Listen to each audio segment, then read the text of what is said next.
yang hilang dalam rekod mereka, iaitu keturunan Manasih.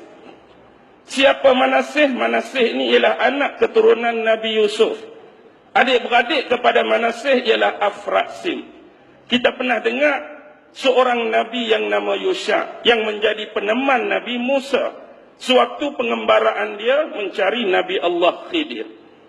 Nabi tersebut bernama Yusha bin Nun bin Afraksim bin Yusuf alaihi salam. Cicit Nabi Yusuf, Yusha. Anak Nabi Yusuf, Afraksim, adik-beradik dia Manasih. Semua rekod ahli keturunan keluarga Yahudi ada dengan mereka. Tetapi rekod tentang keluarga Manasih hilang. Dan mereka mempercayai bahawa keturunan ini sudah bergerak lama menuju ke arah timur. Dan inilah juga dikatakan sebagai Bani Ishak yang akan bangkit di akhir zaman. Ada juga ura-ura mengatakan Bani Jawi, Bani Melayu adalah anak keturunan Nabi Ibrahim daripada istrinya yang ketiga, iaitu Kontura binti Yakton, anak Maharaja Sargon. Dengan Kontura, Nabi Ibrahim memperolehi 6 orang anak: Zimran, Jokshan, Medan, Midian, Isba' dan Syu'ah. Dan inilah 6 keturunan yang bergerak ke arah timur, yang suatu masa pernah dijejaki oleh Hitler sampai ke penghujung akhir banjaran Himalaya. Tetapi keturunan itu hilang dan pupus di sini. Mereka berjaya menyelamatkan diri dan keturunan mereka bergerak ke serata alam. Benarlah kenapa Hang Tuah mengatakan takkan Melayu hilang di dunia, kerana Melayu sama persis seperti Yahudi, dia sudah jadi satu bangsa yang hybrid. Bangsa yang sudah berasimilasi dengan bangsa-bangsa lain setiap kali dia menetap dan menginap. Dan kalau kita nak tahu lebih jauh, bangsa Melayu boleh sampai sejauh Kepulauan Hawaii di Amerika. Sebab tu orang-orang Hawaii muka dia tak sama dengan Mak Saleh duduk di Amerika. Dia hampir sama dengan muka kita. Dan di sana ditemukan suatu alat yang dipanggil alat teori apungan, yang digunakan oleh pelayar-pelayar waktu dulu, ada dengan orang-orang Hawaii. Dan bila dikaji, rupa-rupanya dia milik orang Melayu. Ini satu benda yang perlu diperbahaskan.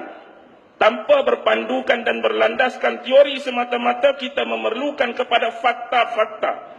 Begitu juga tentang teori. Dikatakan bahawa pernah suatu ketika kita mempunyai bekalan emas yang cukup banyak yang berada di Mount of Ophir. Apa kata Profesor Oppenheimer tentang ini? Bila dirujuk, rupanya Mount of Ophir ialah Gunung Ledan. Gunung Ledan. Di sinilah kerajaan Nabi Sulaiman dulu pernah mengambil emas-emas merah untuk dibawa pulang kepada istana peradaban dan ketamadunan dia. Dan inilah perlu dikaji dengan sebaik-baiknya. Kenapa ini berlaku? Kita jangan fikir perkara yang lepas, sejarah yang lepas, landmark dia masih mempunyai peta yang sama. Peta tanah dulu tak sama dengan peta tanah sekarang. Bumi semakin pesat, bumi semakin membesar, bumi semakin mengembang. Dahulu bumi duk ditatu tanah rata, dia tak pecah-pecah lagi zaman dulu. Orang boleh pi ke mari, hang nak pi, hang nak pi, hang nak pi. Tapi hari ini bila bumi mula pesat, berkembang dan membiak, dia mula membentuk perairan-perairan. Dia mula membentuk archipelago yang Ustaz sebut, yang dinamakan sebagai kepulauan. Cuma satu benda yang saya nak tarik di sini ialah, bila kita membahaskan tentang tamadun kita Melaka. Melaka hebat ke tak hebat? Melaka hebat. Melaka unggul. Melaka eksklusif pada satu ketika dahulu. Dan kita jangan letak dalam kepala kita waktu orang-orang Portugis serang kita dulu, kita hanya bersenjatakan lembing dan keris. Padahal dalam sejarah jelas, peluru yang terbaik yang dihasilkan di Nusantara berada di Kepulauan Melaka. Takkanlah kita yang hasilkan peluru, kita sendiri pakai keris. Kita buat peluru, kita guna lembing. Kita dah ada senjata-senjata yang dinamakan pamungkas, pistol kecil, yang macam Pirate of Caribbean guna tu. Kita dah hasilkan senjata-senjata demikian.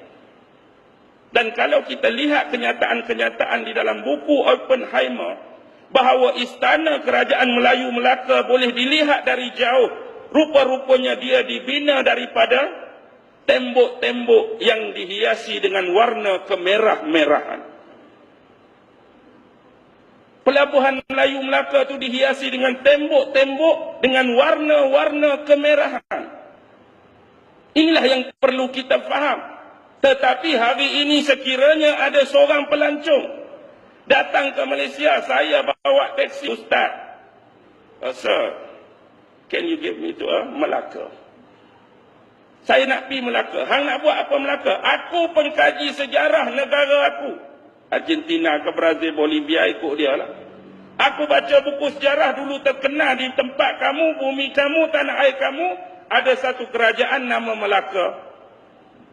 Dengar kabar, Sultan Melaka mempunyai istana Melayu Melaka yang hebat dan besar.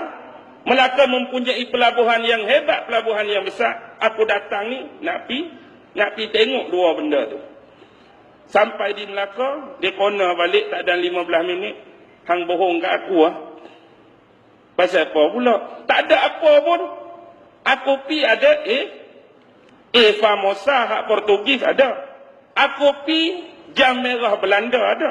Mana Tunggui Kesultanan Melayu Melaka punya istana? Tunggui pun tak ada. Istana lagi lah. Adanya tepi laut, pasir pantai. Mana pelabuhan Melayu Melaka? Kita nak cakap apa?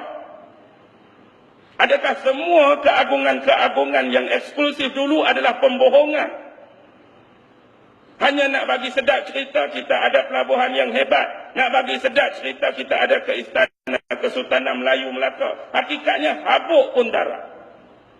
Nampak tak satu benda? Dia cuba melindungi dan menyembunyikan suatu sampai akar umbi. Supaya hari ini anak muda kita, bangsa kita langsung tak boleh kenal. Dan langsung tak boleh nak kenal. Bila anak balik ke rumah belajar tentang sejarah tersebut, ayah jom pergi Melaka nak tengok pelabuhan. Nak cerita apa?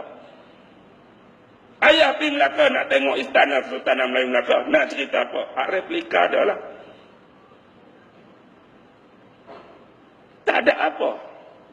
Seolah-olah sejarah kita cuba disembunyikan kehebatan bangsa ini. Saya nak cerita, jangan sebut saya resis. Inggeris pernah masuk India atau tidak? Pernah. Inggeris pernah masuk China atau tidak? Pernah. Inggeris pernah masuk tanah Melayu.